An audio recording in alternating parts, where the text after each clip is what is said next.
प्रकार की प्रतियोगी परीक्षाओं की तैयारी ट्रिक्स और इजी मेथड से करने के लिए सब्सक्राइब करें हमारा चैनल और साथ में लगे बेल आइकन को भी प्रेस कर दें, जिससे कि हमारे आने वाली वीडियो का नोटिफिकेशन आपको मिलता रहे। और अगर आपको वीडियो अच्छी लगी तो लाइक तो बनता है, और वीडियो को दोस्तों के साथ जरूर शेयर करें। अगर आपका कोई सुझाव और कमेंट है तो कमेंट बॉक्स में कमेंट करें। जिन लोगों ने अभी तक इस चैनल को सब्सक्राइब नहीं किया है, चैनल को सब्सक्राइब करें, बेल आइकन दबाएं ताकि हमारे वीडियोज के अपडेट्स आपको समय समय पे मिलते रहे। ये आपका पार्ट 1 वीडियो है इस चैप्टर का। पार्ट 1 वीडियो में आज हम लोग शुरू करने जा रहे हैं हमारे परिवेश के पदार्थ, यानी कि मैटर इन आवर सराउंडिंग। हमारे परिवेश मतलब कि हमारे चारों तरफ के पदार्थ। देखिए, पदार्थ करने का अर्थ क्या है, ठीक है। इसको पदार्थ की परिभाषा जानने से पहले यहाँ देखिए फिगर में जो देख रहे हैं, एक बॉल है।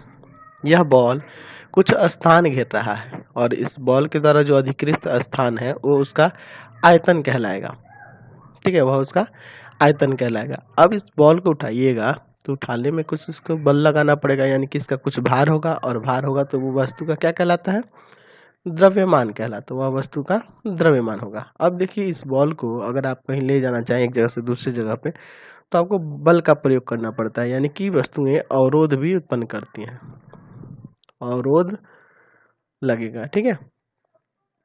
ठीक, तो यहाँ से अब आप पदार्थ की परिभाषा इस तरह से दे सकते हैं कि कोई भी वस्तु जो कुछ स्थान घेरे, मतलब कोई स्थान घेरे, जिसका द्रव्यमान हो, आयतन हो और जो अवरोध उत्पन्न करे, पदार्थ कहलाती है, ठीक है। तो ये इसमें जितने भी आकृति में दिखाया गया है, जैसे बॉल है ना, अगर आपको कहते हैं कॉपी है ना, पेन, किताब, मेज, पुस्तक, ठीक है, ऐसे बहुत सारे एग्जांपल। वायु, हवा, हवा भी एक पदार्थ है, क्योंकि जब इसे किसी बैलून वगैरह में भरिएगा तो ये भी अपना स्थान कुछ बना लेगा, है ना, और ये भी अवरोध उत्पन्न करेगा और इसका भी कुछ द्रव्यमान होगा। तो ऐसे ये सब जो भी वस्तुएं हैं पदार्थ कहलाती हैं, ठीक है। अब देखते हैं द्रव्य क्या होता है। देखिए, द्रव्य, द्रव्य यहाँ लिखा हुआ है। एक होता है आपका द्रव, जिसे हम लोग लिक्विड कहते हैं, आगे अभी इस चैप्टर में पढ़ना है, और यह है द्रव्य। द्रव्य का मतलब होता है सब्सटेंस, दोनों में बहुत फर्क है, ठीक है। तो द्रव एक प्रकार का पदार्थ है जिसे किसी भी भौतिक प्रक्रिया की सहायता से पदार्थ के अन्य प्रकारों में विभक्त नहीं किया जा सकता है। मतलब इसे कोई भी भौतिक प्रक्रिया द्वारा इसको अन्य रूप में विभक्त नहीं किया, जैसे चीनी हुआ, चूना हुआ। अगर चीनी को आप पिघला दें और पिघलाने के बाद कुछ देर बाद वो क्या होगा, फिर अपने वास्तविक रूप में ही आ जाएगा, ठीक है। तो चीनी क्या है, एक पदार्थ है, चूना भी क्या है, एक पदार्थ है ना, पदार्थ है। और ऊपर कैसा पदार्थ है, तो उसे हम लोग द्रव्य के नाम से जानते हैं, वो क्या है, द्रव्य है, ठीक है। तो यानी कि आप कह सकते हैं चीनी, चूना जो भी, ये भी एक पदार्थ है, वस्तु है और इसका भी आयतन होगा, ये भी स्थान से घेरेगा ना, और इसका भी कुछ द्रव्यमान होगा, ये भी अवरोध उत्पन्न करेंगे। तो ये एक पदार्थ भी है और द्रव्य भी है, ठीक। तो द्रव कहने का अर्थ है कि द्रव एक पदार्थ का ही रूप है, ठीक है। अब हम लोग बात करेंगे पदार्थ की भौतिक प्रकृति के बारे में, इसका फिजिकल नेचर क्या होता है उसके बारे में। तो पदार्थ जो होते हैं कणों का बना होता है। पदार्थ किसका बना होता है, कणों का बना होता है। देख रहे हैं ना, आकृति में दिखाया गया है, छोटे छोटे कणों का ये बना होता है। पदार्थ के कण अत्यंत सूक्ष्म होते हैं, ये बहुत ही छोटे छोटे होते हैं, ठीक। पदार्थ के कण अनवरत गतिशील होते हैं। अनवरत गतिशील मतलब अंदर ही ये अंदर गति करते हैं, और वह गति पदार्थ के प्रकार के ऊपर निर्भर करती है, वो ठोस है, द्रव है या गैस, ठीक है। पदार्थ के कण एक दूसरे को आकर्षित करते हैं, एक दूसरे को आकर्षित करते हैं, एक बल द्वारा आकर्षित करते हैं, और उस बल को अंतरा अणुक आकर्षण बल कहते हैं। यानी कि मतलब पदार्थ के कणों के बीच एक प्रकार का आकर्षण बल कार्यरत रहता है, जिसे अंतरा अणुक आकर्षण बल कहते हैं, इंटरमोलिक्यूलर फोर्स ऑफ अट्रैक्शन, ठीक है। तो ये बल जो है डिपेंड करता है कि वो पदार्थ का भौतिक प्रकृति क्या है, यानी ठोस है, द्रव है, गैस है, उस पर निर्भर करता है, ठीक। पदार्थ के कणों के बीच रिक्त स्थान होता है, इनके बीच में रिक्त स्थान रहता है, उस रिक्त स्थान को अंतरा अणुक स्थान कहते हैं। पदार्थ के कणों के बीच रिक्त स्थान को क्या कहते हैं, अंतरा अणुक स्थान कहते हैं, इंटरमोलिक्यूलर स्पेस कहते हैं। और यह भी स्थान पदार्थ की प्रकृति के ऊपर निर्भर करता है कि वो ठोस के रूप में है, द्रव के रूप में है या गैस के रूप में है, उसके ऊपर वो निर्भर करता है, ठीक। तो चलिए अब आगे देखते हैं इसके प्रकार के बारे में, पदार्थ के कितने प्रकार होते हैं। अब हम लोग बात करते हैं पदार्थों के वर्गीकरण के बारे में, है ना, क्लासिफिकेशन ऑफ मैटर। तो पदार्थ के भौतिक गुणों के आधार पर वर्गीकरण जो होता है, ठोस यानी कि सॉलिड, द्रव यानी कि लिक्विड, और गैस है ना, उसको गैसें कहते हैं। 3 भाग में विभाजित किया गया है, 3 भागों में बांटा गया है भौतिक गुणों के आधार पर, नॉट रासायनिक गुणों। और आगे रासायनिक गुणों के आधार पर आगे हम लोग पढ़ेंगे इसमें। तो भौतिक गुणों के आधार पर 3 है, 2 अन्य रूप और भी हैं जिसे चैप्टर के लास्ट में देखेंगे, जिसे बोस-आइंस्टाइन कंडेंसेट, और एक होता है प्लाज्मा। ठीक, तो उनके बारे में हमें बाद में पढ़ना है। फिलहाल हम लोग ठोस पदार्थों के सामान्य गुण जान लेते हैं। तो यहाँ जो देख रहे हैं ठोस है, ये द्रव है, और ये गैस है। तो ठोस पदार्थ के क्या गुण है? ठोस पदार्थ की आकृति और आयतन निश्चित रहता है। कहने मतलब इस चीज को आप कहीं भी रखिएगा तो इसका आयतन में कोई कमी नहीं आएगी। जैसे मान लीजिए आपके पास 1 मीटर क्यूब है ना, आयरन का एक ब्लॉक है, आयरन का एक टुकड़ा है, उसको आप किसी भी स्थान पर रखिएगा तो उसके आयतन में कोई कमी नहीं आएगी, उसका आकृति भी नहीं बदलेगा। ठोस पदार्थ का घनत्व उच्च होता है, देखते है ना, इसका घनत्व क्या होता है? उच्च होता है। ठीक, देखते हैं ना अब आयरन कितना हैवी होता है ना, हाई होता है, उसका उच्च घनत्व भी उच्च होता है। तो घनत्व बराबर आप पढ़े हुए हैं, ठीक है, घनत्व बराबर होता है द्रव्यमान बटा आयतन, ये पढ़े हुए हम लोग। ठीक है, द्रव्यमान बटा आयतन कहने मतलब प्रति मीटर है ना, प्रति सेंटीमीटर क्यूब में कितना द्रव्यमान है वही उसका घनत्व कहलाता है। ठोस पदार्थों के द्रवणांक और क्वथनांक प्रायः उच्च होते हैं। द्रवणांक कहने का मतलब उसकी द्रव में बदलने की क्षमता। अब आयरन को आप पिघलाना चाहें तो बहुत ज़्यादा आपको ताप की जरूरत होगी कि नहीं, और क्वथनांक उसके बॉइलिंग पॉइंट को कहते हैं, उबलने की क्षमता जो होती है वो ताप टेम्परेचर क्या कहलाता है? उसका क्वथनांक कहलाता है। तो इसके बारे में आगे हम लोग पढ़ेंगे द्रवणांक और क्वथनांक के बारे में। फिलहाल जान लीजिए कि इसका द्रवणांक और क्वथनांक क्या होता है? उच्च होता है। कहने के मतलब ये द्रव में बदलने के लिए बहुत ताप की जरूरत होगी और उबलने के लिए भी बहुत ताप की जरूरत होगी। ठोस पदार्थ कठोर और दृढ़ होते हैं। ठोस पदार्थ क्या होते हैं? कठोर होता है और दृढ़ होता है, हार्ड होता है ना। ठीक, ठोस पदार्थ असंपीड्य होता है। असंपीड्य का मतलब इनकम्प्रेसिबल, कहने मतलब इसको कंप्रेस करके, इसको दबा के इसकी आकृति को आप चेंज नहीं कर सकते हैं, इसको छोटा नहीं कर सकते हैं, है ना, इसको कंप्रेस नहीं कर सकते हैं। ठोस पदार्थ में बहाव की प्रवृत्ति नहीं होती, ये बहता नहीं है, बहाव की प्रवृत्ति नहीं होती। ठोस पदार्थ को गर्म या ठंडा करने पर इनका क्रमशः प्रसार या संकुचन बहुत ही कम होता है। इनका प्रसार और संकुचन बहुत ही कम होता है। तो आप देखे होंगे जैसे रेलवे ट्रैक जब बनता है ना, तो रेलवे ट्रैक के बीच थोड़ा सा गैप छोड़ा जाता है इसके बीच में, क्योंकि यहाँ थोड़ा गैप रहेगा ना, क्योंकि गर्मी के दिनों में क्या होता है कि फैलते हैं, ये ट्रैक जो है प्रसारित होंगे तो ये गैप में अपना स्थान बना लेगा। नहीं तो अगर इसको स्थान नहीं मिलेगा तो ये ट्रैक टेढ़ा मेढ़ा हो जाएगा गर्मी के दिनों में, इसलिए ऐसा छोड़ा जाता है। उसी तरह आप रोड बनते समय बीच में देखे होंगे थर्मोकोल का उपयोग होते हुए, क्योंकि वो भी प्रसारित होता है गर्मी के दिनों में, जिसके कारण वो फैलता है और वो स्थान जो रिक्त स्थान है उसको अधिकृत कर लेता है। इसके कारण रोड उबड़ खाबड़ होने से बच जाता है। तो ये सब थे ठोस के गुण। अब हम लोग बात करेंगे ऊर्ध्वपातन की, है ना, यानी कि सब्लिमेशन। ऊर्ध्वपातन एक प्रक्रिया है, देखते हैं क्या है। वह प्रक्रिया जिसमें कोई ठोस पदार्थ गर्म किए जाने पर बिना द्रव में परिणत हुए सीधे वाष्प की अवस्था में बदल जाता है, और उस वाष्प को ठंडा करने पर वह बिना द्रव में परिणत हुए सीधे ठोस के मूल अवस्था में परिवर्तित हो जाता है, ऊर्ध्वपातन कहलाती है। कहने का मतलब कि ठोस को गर्म करेंगे, गर्म करने पे वो क्या हो जाएगा? गैस बन जाएगा, और गैस को फिर जब ठंडा करेंगे तो सीधे वो ठोस में बदलेगा बिना द्रव में परिणत हुए। वही प्रक्रिया क्या होती है? ऊर्ध्वपातन। तो ये कैसे किन किन पदार्थों में होती है? जैसे आप बात करें कपूर की,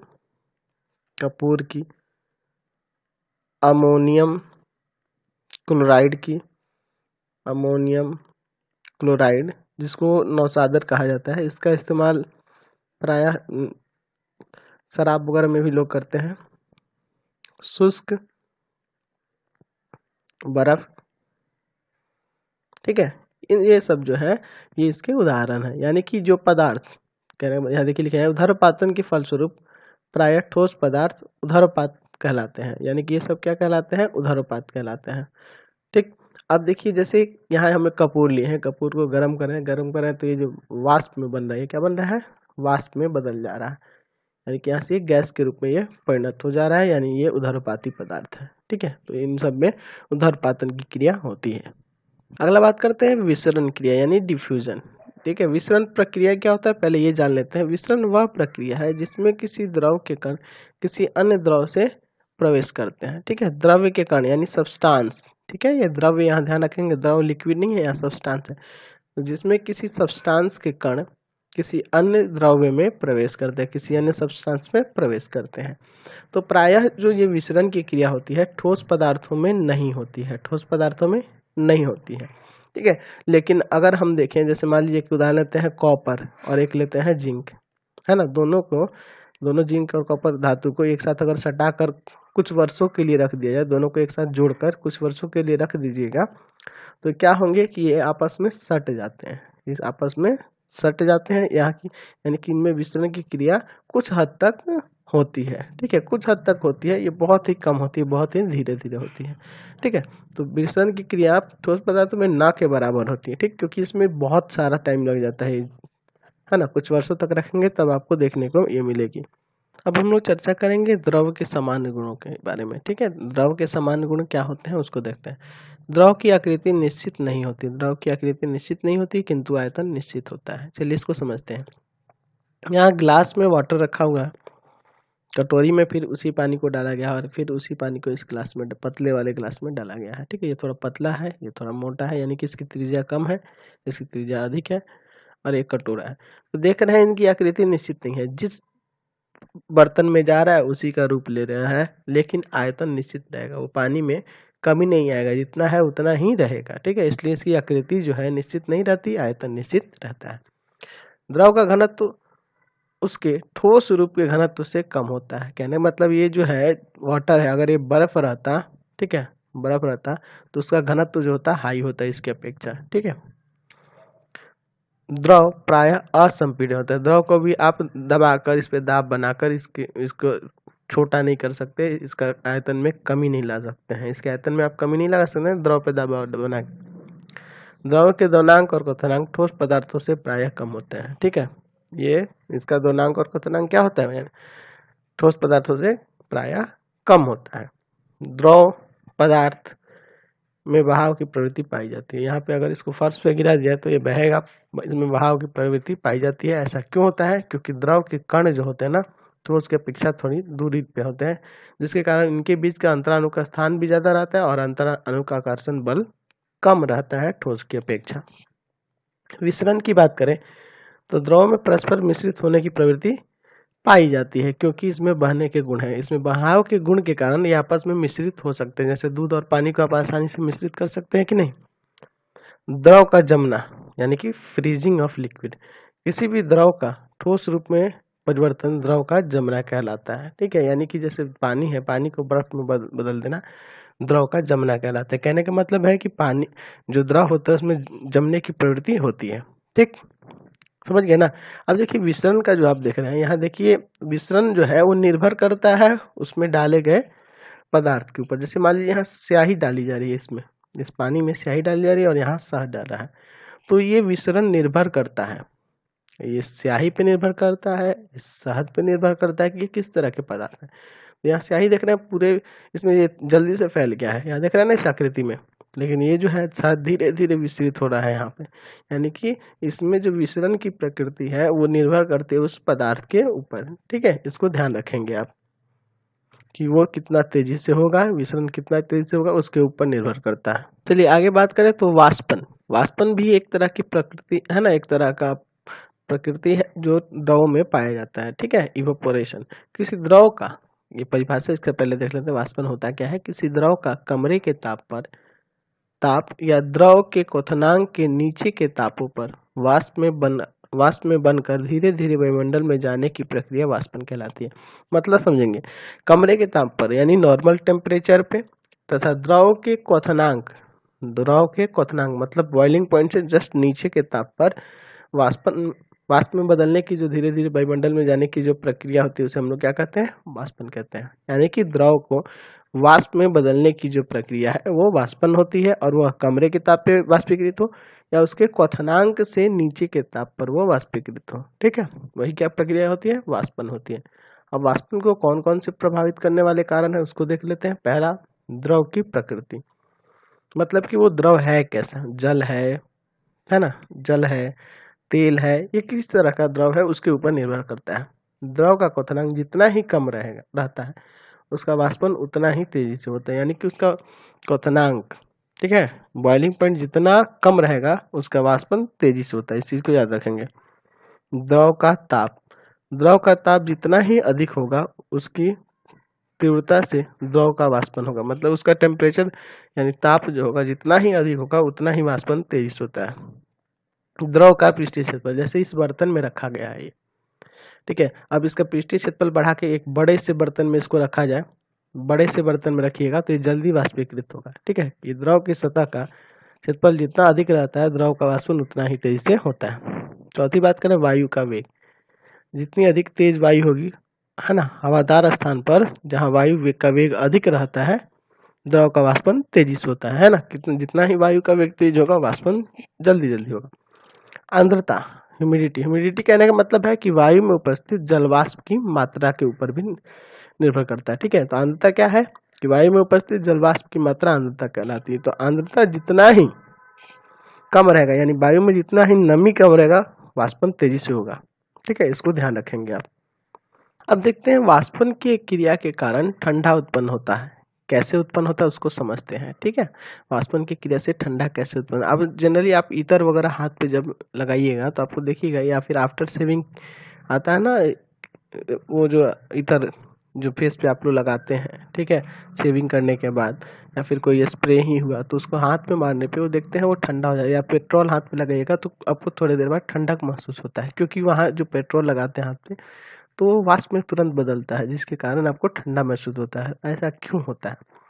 वाष्पन की क्रिया द्रव के सतह पर होती है। कहाँ होती है? द्रव के सतह पर। सतह पर ये द्रव के कण द्रव के भीतरी भाग से ऊष्मा या ऊर्जा को ग्रहण करके अत्यधिक ऊर्जा प्राप्त कर लेते हैं, ठीक है, जिससे ये गैस के रूप में वायु में चले जाते हैं और इसमें द्रव का तापमान कम हो जाता है और वह ठंडा हो जाता है। जैसे एग्जाम्पल की बात करें तो ये जो मटका देख रहे हैं, मटके में पानी भरा है और यहाँ सुराही में अनेक छोटे छोटे छिद्र होंगे जिससे जल जो होगा, जल के कण अंदर से बाहर चले जाते हैं, इसके सतह पे आ जाएंगे, इसके सतह पे आ जाएंगे और सतह के पे जब आ जाएंगे तो इसके भीतरी भाग से ये ऊर्जा को अवशोषित करेंगे, ऊर्जा को कुछ प्राप्त करेंगे जिसके कारण इसके ऊपर जो जल के कण होंगे वो वाष्प में बदलेंगे और अंदर से जब ऊर्जा वो प्राप्त कर लिए तो अंदर क्या हो जाएगा, सुराही के अंदर का जल जो होगा ठंडा हो जाएगा। तो वही यहाँ लिखा हुआ है कि सतह पर द्रव के कण द्रव के भीतरी भाग से ऊर्जा ग्रहण करते हैं ना, ऊष्मा ऊर्जा ग्रहण करके अत्यधिक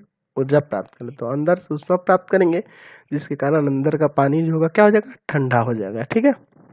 चलिए अब हम लोग बात करते हैं थोड़ा क्वथन और क्वथनांक के बारे में, ठीक है, यानी बॉइलिंग एंड बॉइलिंग पॉइंट के बारे में, कि जिस ताप पर द्रव उबलना प्रारंभ करता है उस ताप को द्रव का क्वथनांक कहते हैं, उसको बॉइलिंग पॉइंट कहते हैं। और यह जो प्रक्रिया होती है वो क्वथन यानी उबलना कहलाती है, ठीक है, इसको याद रखेंगे, यानी द्रव में उबलने की क्षमता होती है, ये भी आप ध्यान रखेंगे।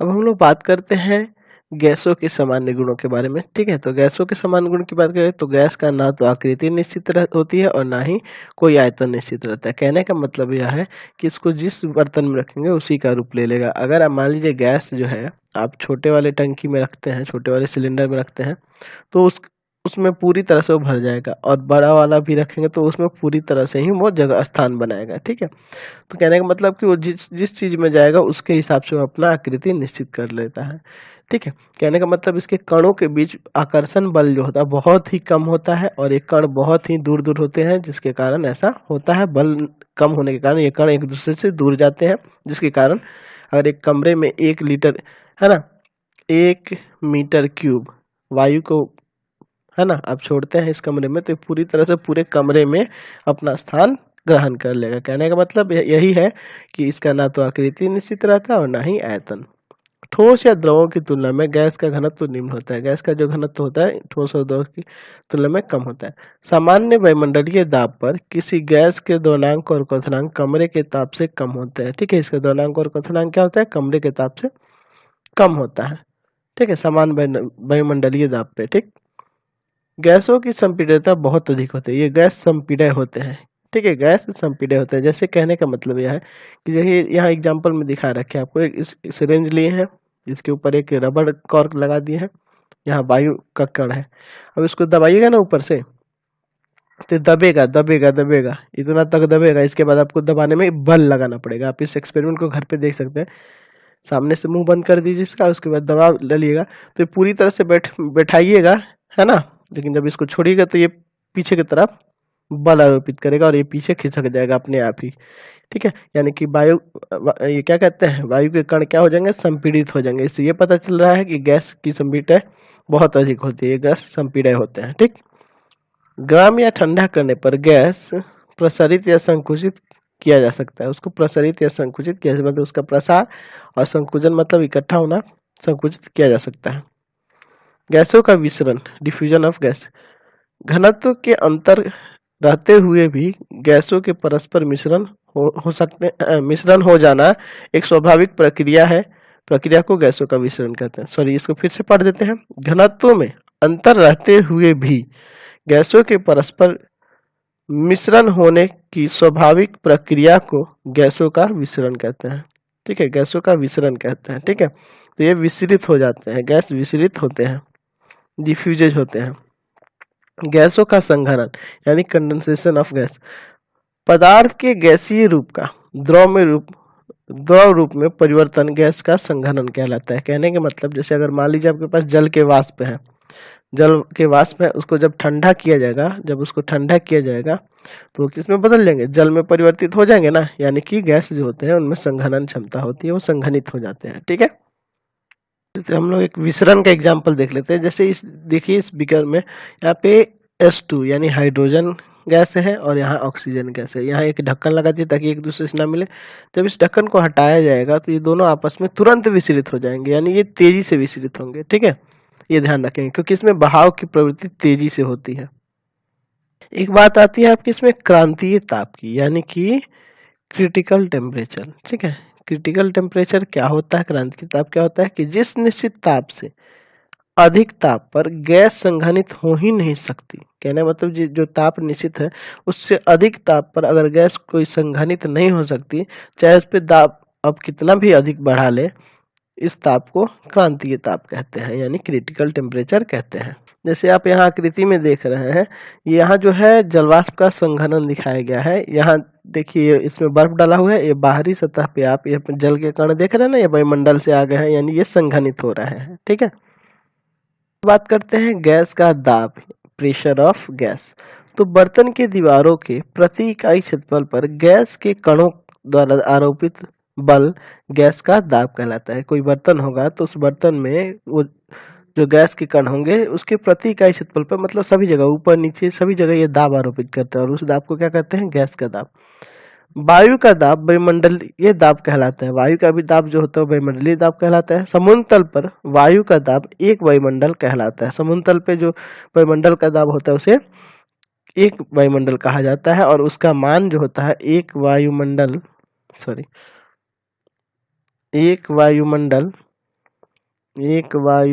दाब बराबर होता है, एक वायुमंडल दाब बराबर होता है 1.01 गुना 10⁵ पास्कल, ठीक है। इसके बराबर होता है, ठीक है। पास्कल इसका ऐसा यूनिट है, दाब का इकाई जो होता है पास्कल कहलाती है, ठीक है। इसको याद रखेंगे आप।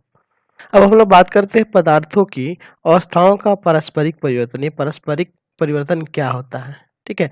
Inter convertibility of state of matter, ठीक है। पदार्थ की तीनों अवस्थाएं यानी ठोस, द्रव और गैस को एक दूसरे में परिवर्तित किया जा सकता है। कैसे कि ठोस अवस्था को आप गर्म करिएगा तो वो द्रव में बदल जाएगी, द्रव को गर्म करिएगा तो गैसीय अवस्था में बदलेगी, और गैस को ठंडा करने पर द्रव अवस्था में और द्रव को ठंडा करने पर ठोस अवस्था में। इसी को कहते हैं पदार्थ की अवस्थाओं का पारस्परिक परिवर्तन। जैसे आप देख रहे हैं बर्फ है, बर्फ को गर्म किए जल बना, जल को गर्म किए वाष्प बन गया। अब इस जलवाष्प को ठंडा करेंगे तो फिर जल आएगा और इसको फिर ठंडा करेंगे तो क्या बन जाएगा, बर्फ बन जाएगा, ठीक है। चलिए हम लोग इसमें देख रहे थे द्रवणांक और क्वथनांक, तो इसकी परिभाषा हम लोग समझ लेते हैं। द्रवणांक होता क्या है और क्वथनांक क्या होता है। तो द्रवणांक यानी मेल्टिंग पॉइंट, वायुमंडलीय दाब पर वह ताप जिस पर कोई ठोस पदार्थ द्रव अवस्था में परिवर्तित होना प्रारंभ करता है उसे हम उस पदार्थ का द्रवणांक कहते हैं, ठीक है। यानी कि ठोस से ये जो द्रव में बदल रहा है जिस टेम्परेचर पर, उसे क्या कहते हैं, उसका द्रवणांक कहते हैं। क्वथनांक क्या है, यानी बॉइलिंग पॉइंट, जिस ताप पर कोई पदार्थ द्रव अवस्था से गैसीय अवस्था यानी वाष्प की अवस्था में परिवर्तित होना प्रारंभ करता है वह ताप द्रव का क्वथनांक कहलाता है। तो ये इसका क्वथनांक कहलाएगा, इस जिस ताप पे ये वास्तव में बनना प्रारंभ हुआ। ठीक है, अब हम लोग बात करते हैं द्रवण की गुप्त उष्मा, लेटेंट हीट ऑफ फ्यूजन। द्रवण की गुप्त उष्मा कहने का अर्थ क्या है? आप देख रहे हैं यहाँ कि ये बर्फ जो है द्रव में बदल जा रहा है। ठीक है, द्रव में बदल रहा है। ये भी ठंडा था, इसको भी छुइएगा तो आपको ठंडा ही महसूस होगा। तो चलिए इसको परिभाषा से समझते हैं। वायुमंडलीय दाब पर किसी ठोस पदार्थ के 1 kg, ठीक है, यहाँ क्वांटिटी ध्यान रखेंगे, 1 kg को द्रवणांक पर द्रव अवस्था में परिवर्तित करने की आवश्यक गुप्त उष्मा को उस ठोस पदार्थ की द्रवण की गुप्त उष्मा कहते हैं। ठीक है, फिर से इसको समझ लेंगे। वायुमंडलीय दाब यानी कि वायुमंडलीय मतलब होता है एटमॉस्फेरिक प्रेशर पर किसी ठोस पदार्थ के, है ना, कोई भी ठोस पदार्थ, जैसे मान लेते हैं ये बर्फ है, 1 kg को द्रवणांक पर, मतलब इसका जो द्रवणांक होगा उसी द्रवणांक पर द्रव अवस्था में परिवर्तन करने के लिए आवश्यक उष्मा उस ठोस पदार्थ के द्रवण की गुप्त उष्मा कहलाती है। कहने का मतलब इसको जब बर्फ से द्रव में बदल रहा है तो इसमें कुछ हीट लग रहा है, ऐसी जो उष्मा लग रही है द्रव में बदलने में, उस उष्मा को क्या कहते हैं? द्रवण की गुप्त उष्मा। और बर्फ की द्रवण की गुप्त उष्मा जो होती है 3.37 × 10⁵ जूल पर केजी, मतलब इतना जूल 1 kg बर्फ को द्रव में बदलने में खर्च होता है। उसी तरह वाष्पन की गुप्त उष्मा क्या है?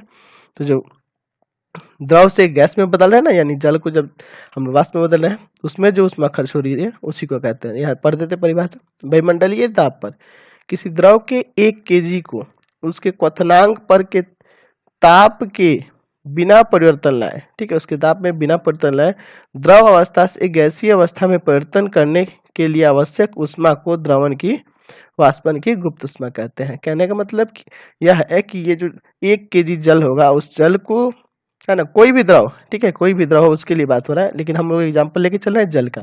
तो जल जो है गैस में बदल रहा है और उसमें जो उष्मा खर्च हो रही है उसे क्या कहते हैं? वाष्पन की गुप्त उष्मा। तो जल के वाष्प में बदलने की गुप्त उष्मा जो होती है वो होती है 22.59 × 10⁵ जूल पर केजी, मतलब 1 kg जल को वाष्प में बदलने के लिए इतना उष्मा आवश्यक हो गया, यानी इससे बहुत ज्यादा, देख रहा ना, इससे ये बहुत ज्यादा है। ठीक, हम लोग बात करते हैं संघनन यानी कि द्रवीकरण का, यानी कंडेंसेशन क्या होता है? वह प्रक्रिया है जिसमें कोई पदार्थ गैस की अवस्था से द्रव की अवस्था में परिवर्तित हो जाता है। ठीक है, गैस से किसे बदल जाता है? द्रव में बदल जाता है, संघनन कहलाती है ना, या द्रवीकरण कहलाती है। ठीक, द्रव का हिमांक क्या होता है? यानी फ्रीजिंग पॉइंट, वह ताप जिस पर कोई पदार्थ द्रव की अवस्था से ठोस की अवस्था में परिवर्तित होता है, द्रव का हिमांक कहलाता है। और यह प्रक्रिया द्रव का जमना कहलाती है, यानी फ्रीजिंग कहलाती है द्रव का। ठीक है, इसको ध्यान रखेंगे। अब हम लोग पदार्थ की 2 अन्य अवस्थाएं हैं उसके बारे में देख लेते हैं। पदार्थ की एक प्लाज्मा अवस्था है, चौथी अवस्था, जिसको देखते हैं सबसे पहले, इसके बाद है बोस-आइंस्टाइन कंडेंसेट। तो प्लाज्मा अवस्था क्या होती है? प्लाज्मा अवस्था में पदार्थ अत्यधिक आयनीकृत गैस के रूप में होता है। ये बहुत ही आयनीकृत गैस के, आयोनाइज्ड गैस के रूप में रहता है। इस पदार्थ के कण, है ना, इसमें पदार्थ के कण अति ऊर्जावान और अति उत्तेजित अवस्था में रहते हैं, है ना, बहुत ज्यादा इसमें एनर्जेटिक होते हैं और ये सुपर एक्साइटेड होते हैं, बहुत ही ज्यादा उत्तेजित होते हैं। पदार्थ की प्लाज्मा अवस्था का उपयोग प्रतिदीप्त ट्यूब और नियॉन संकेत वाले बल्ब के निर्माण में किया जाता है। ठीक है, प्रतिदीप्त ट्यूब जो होते हैं उसमें किया जाता है और नियॉन संकेत वाले बल्ब में किया जाता है। प्रतिदीप्त ट्यूब में हीलियम या कुछ अन्य गैस भरी जाती हैं। गैस से होकर विद्युत धारा प्रवाहित होने पर विशिष्ट रंग युक्त उद्दीपन क्या कहलाते हैं? प्लाज्मा उत्पन्न होती है। ठीक है, विशेष रंग युक्त उद्दीपन जो होती है वही प्लाज्मा कहलाती है। उच्च ताप के कारण सूर्य और तारों में भी प्लाज्मा की उत्पत्ति होती है। प्लाज्मा की उपस्थिति के कारण ही ये चमकीला दिखाई पड़ते हैं। ठीक है, इसी की उपस्थिति के कारण ही वो क्या होते हैं? चमकीला नजर आते हैं। पांचवी अवस्था है आपका बोस-आइंस्टाइन कंडेंसेट। 1920 में भारत के सुप्रसिद्ध भौतिक वैज्ञानिक सत्येंद्रनाथ बोस ने अपने सांख्यिकी गणनाओं के आधार पर पदार्थ की पंचम अवस्था की अवधारणा प्रस्तुत की।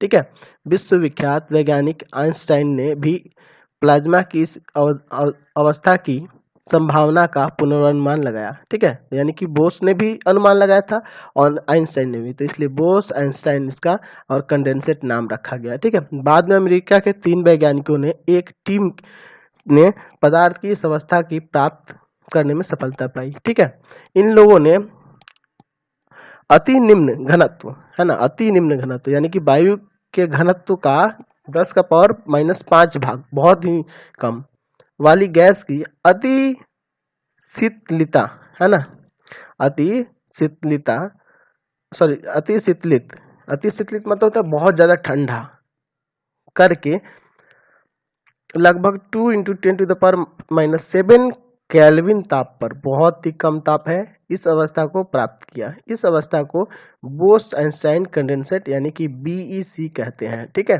और ये 3 वैज्ञानिक जो थे अमेरिका के थे, इन्होंने इसका पता लगाया था और इसकी अवधारणा जो थे बोस ने इसके बारे में पता लगाया था, सबसे पहले अपनी अवधारणा रखी थी और आइंस्टाइन ने, इसलिए इसके आधार पर इसका नाम रख दिया गया।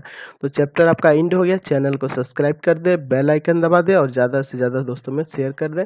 Thanks for watching the video.